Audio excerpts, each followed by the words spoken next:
Welcome to Hanging Out with Robert, that's me. This video contains things that I tinker with throughout the day. For step-by-step detailed instructions of those tasks, you can click on the links in the comment section below. I plan on leaving this video accessible for about 30 days. After that, you can view it through my Patreon account. This video also has tips and tricks that I've learned over the years. So, thank you very much for watching. I am headed to the place that's going to do the dynos for us on Queen Bee, baby. You know,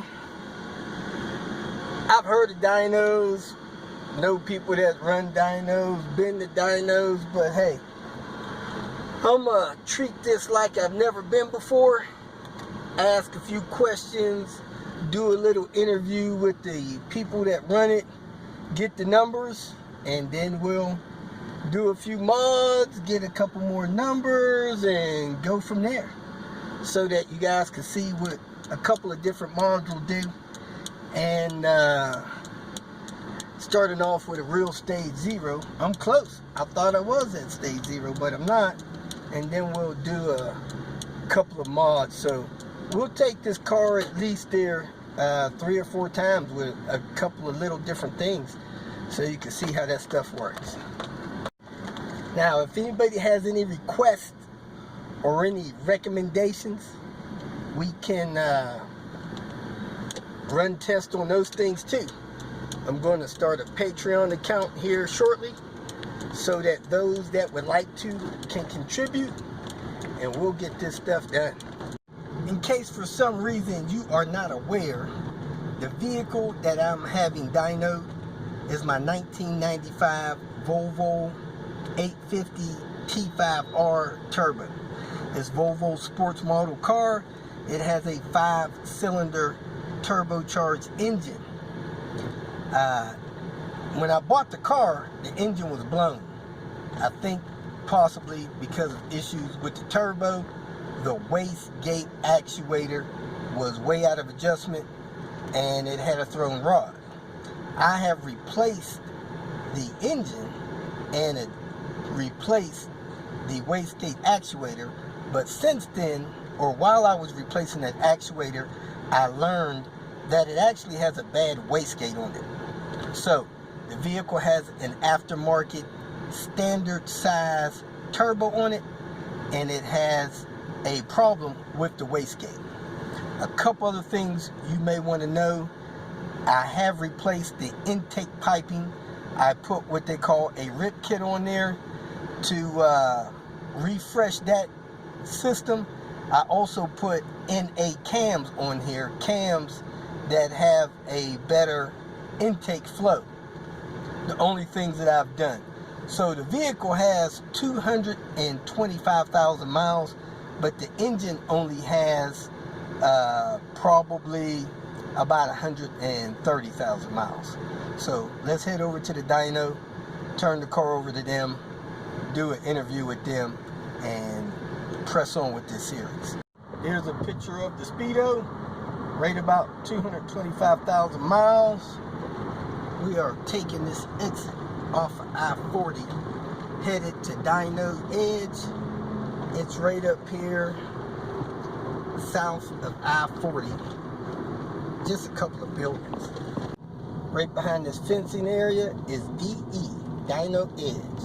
So let's get around in there. My appointment is at 2 o'clock. It is 1:50. Here we go. Let me go in here and see who I'm supposed to talk to. They have a 2017 Mustang up here, about to do a pull, and Queen Bee's next. Down here with Hellion Turbo. He actually specializes in Mustangs and kits for Mustangs. They're about to put out a new product. This car is 1 year old, and it was just a stock 5.0.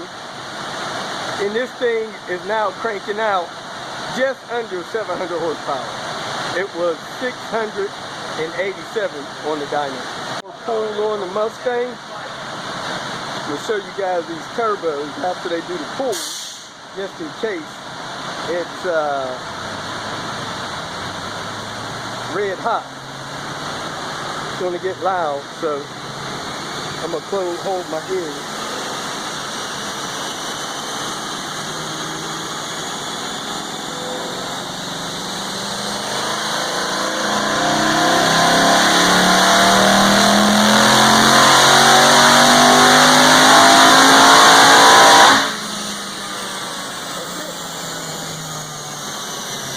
Hit the numbers.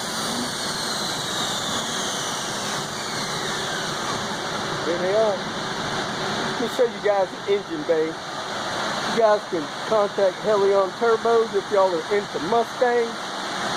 The engine bay makes it look like a stock car. Nothing special.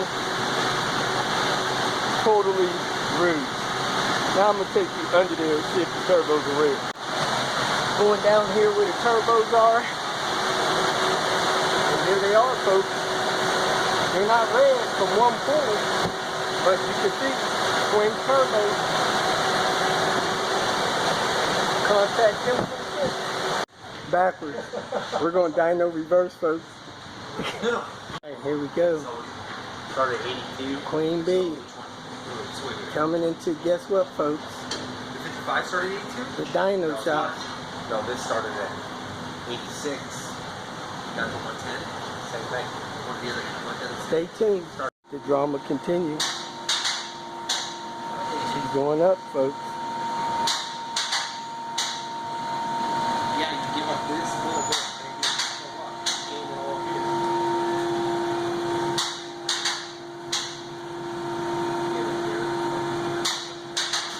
Let me go ahead and ask Chris a few questions while they get it set up.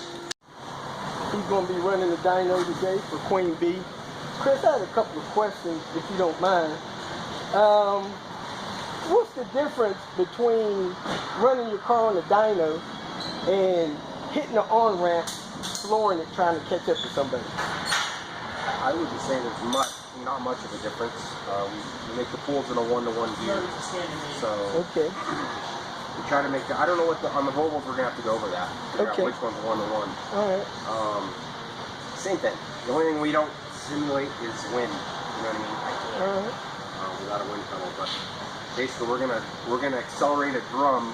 We're gonna measure how fast it accelerates the drum. Okay.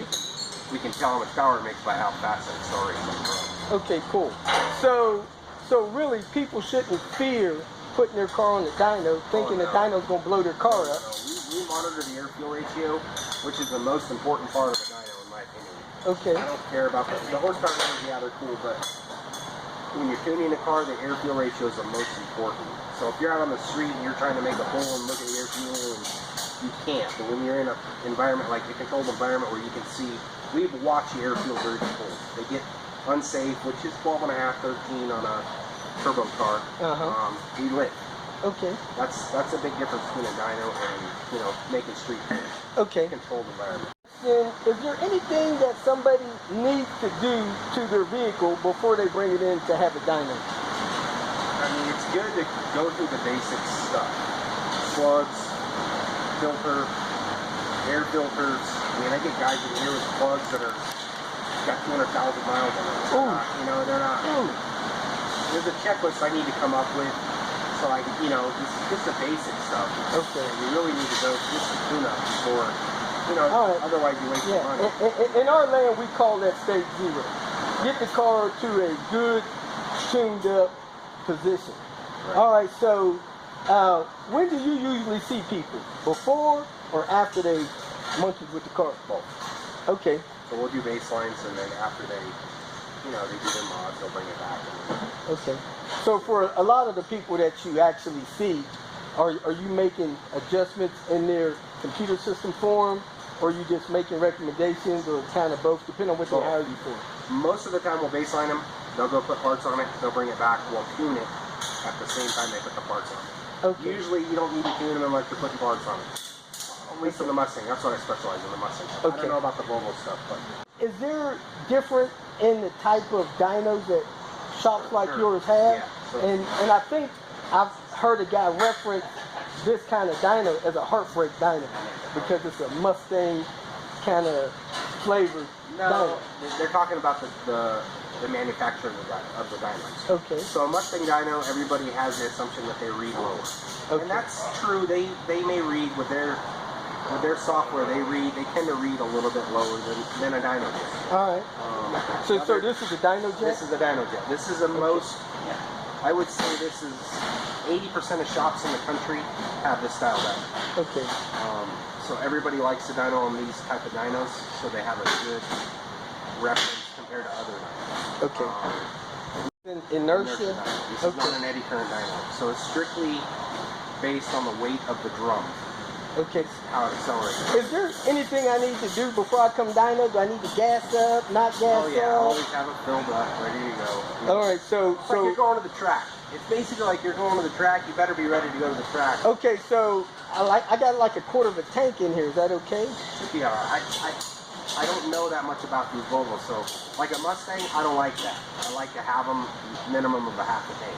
Okay. Because they'll have it, they can cavity when they're that low. All right, so it's best to have at least a half a tank, 3/4 before you come in the dyno. All right. Like I said earlier, we monitor the air fuel, so you can tell. Like if it's running out of fuel, it's gonna go loose. Okay. You know what I mean? So if we can see the pump cavitating, and if we go. Like I have sensors we put on the fuel pressure. Like we won't do something like that for a basic dyno. Okay. Normally when I'm tuning, we'll have a fuel pressure sensor. We'll have a lot of the new OBD2 stuff. You can data log all that, so you can see it. Okay. Now my car's a 95, but it does have a OBD2 plug in it. Right on the borderline. So it may or may not give you what you need. Yeah, we can try it. Okay. Sure. The plug is right before the shifter. Pull up the coin holder. Matter of fact, something may be plugged in it. Just unplug what it has and plug it in. So Queen B is getting close to ready for a run. And people remember, we're getting a baseline. We're going to make some changes and see how much change we get with the mods we run. We're not trying to produce Mustang 600-700 horsepower. We're just trying to let you see what different modifications will do to your power and curve, whether or not you need to change injectors for different things and stuff like that. So if you have any questions, go ahead and send them to me. Next time I come to the dyno, I'll ask a couple more questions and we'll get new numbers. All right, just for people's info, the dyno jet has corrections for sea level and temperature. So these numbers that I'll get would be the same as they would at sea level. So I'm not going to get any false positives for being at a high elevation, about 400 feet, and for it being summertime. Here she is, about to get her pool done. As you see, they have the car tied down pretty good. They got some kind of sensor in the exhaust. They got it crossed over up there, tied up front. This thing is ready to stay in position. Got it all hooked up, doing what they call a rolling out.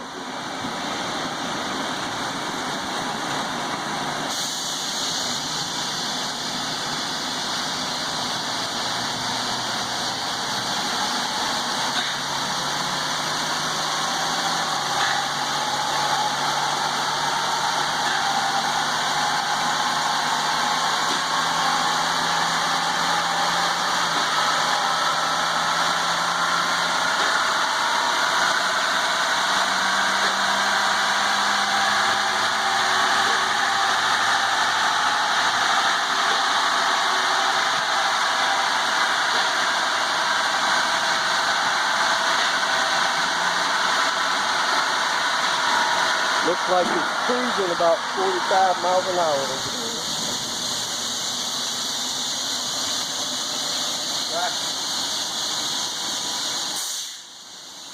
All right, we're about to make a pull. Can I have a skinny below tilt? I want to put the simulator on her car.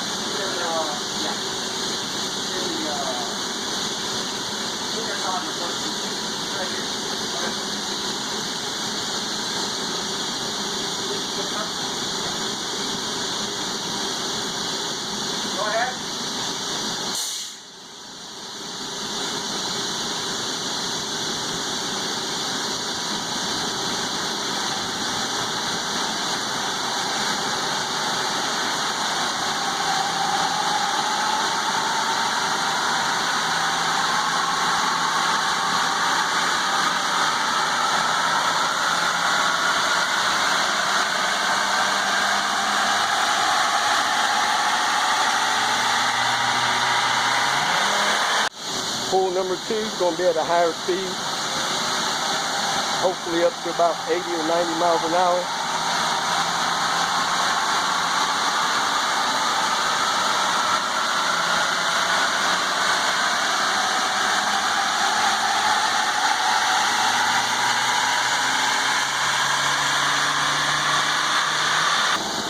See if we get a printout and have them run over this stuff.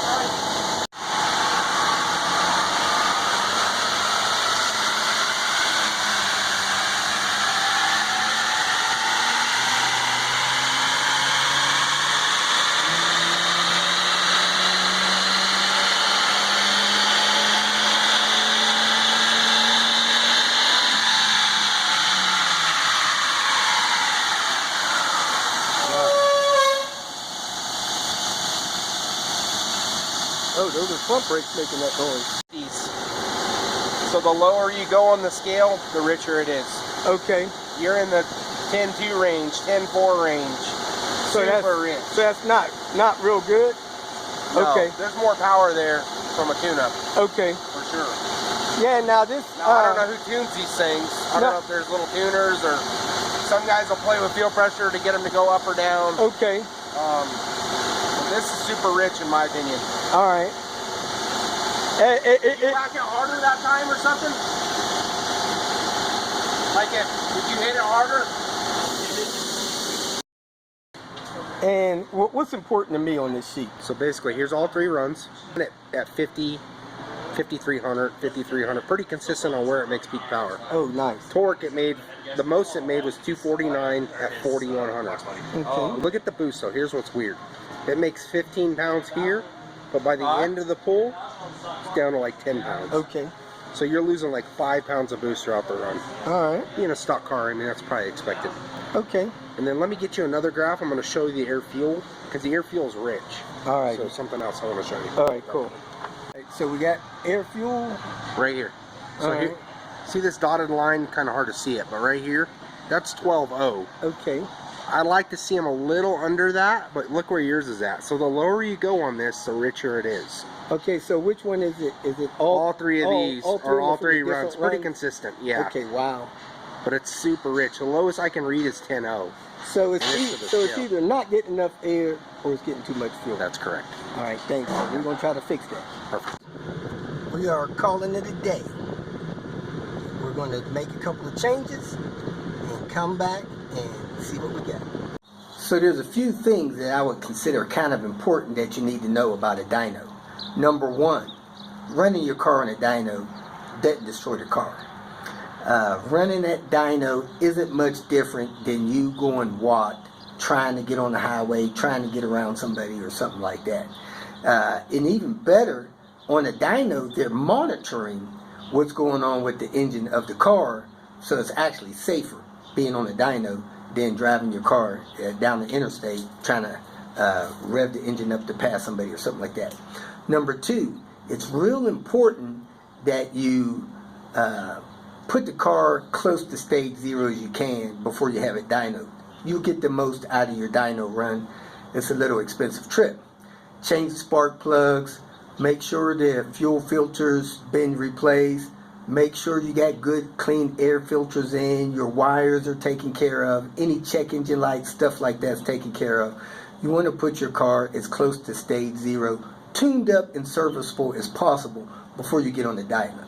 Number 3, the dyno is looking at your power curve, at your torque curve, and one of the most important things in the dyno is your fuel to air mix ratio, which they're going to get and give that to you. And knowing that your car is running at peak fuel to air mixture ratio is probably you're going to get the most power out of it. It's going to be most efficient, and it's going to show you what the car is actually producing. A few other things I asked them, but those are absolutely the top 3 things. I hope that helped. Thanks for watching. Stay tuned for more information, and if you want details on my car's performance and stuff, do go and be a part of my Patreon account. Thank you very much. If you feel that this information was useful, please like it and share it with your social media friends. You can subscribe to my channel so that you will get notifications of future videos that I post. You can follow me on Twitter, and if you need to contact me directly, please visit my website. And if you have any questions, leave them below, and someone or myself will reply to them. Again, thank you very much for watching.